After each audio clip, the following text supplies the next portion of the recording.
Dr. Amy. Okay, time for another Tuesday tip about MTHFR families.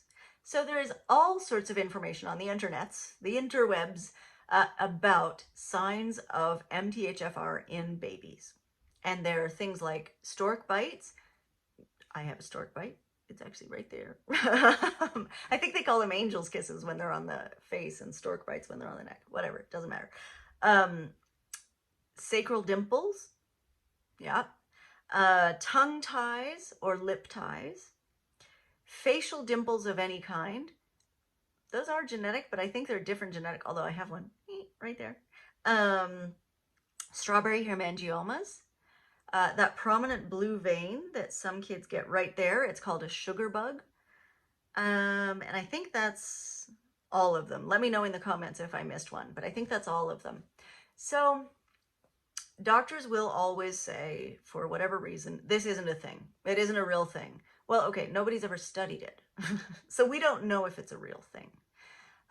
In terms of stork bites, they're reasonably common within the population, and I think more common than MTHFR. So just having something like that, you know, it's not enough to say like, this kid has an MTHFR issue. This kid might. But there's also kids without stork bites that might. So maybe not so reliable. Facial dimples as well.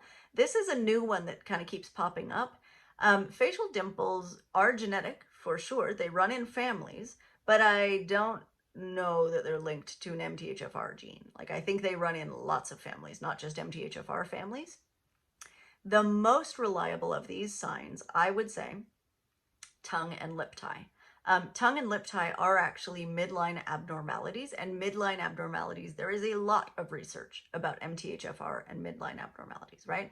And so that one, although still not tongue and lip tie, that research doesn't exist yet, but those ones I think are reasonably reliable signs of MTHFR.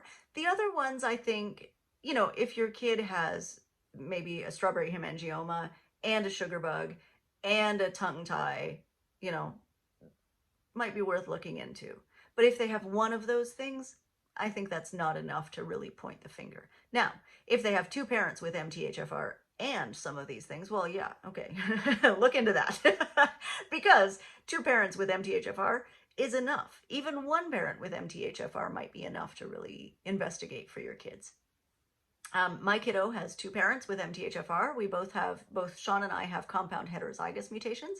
And so, you know, for her, we're sort of proceeding as if she has an MTHFR issue, although we've never had her tested.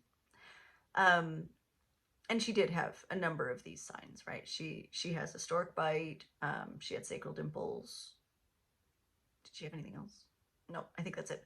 So, you know, I don't think they're 100% reliable, but I don't think it's all junk either. I think if we do the research, we may find a correlation.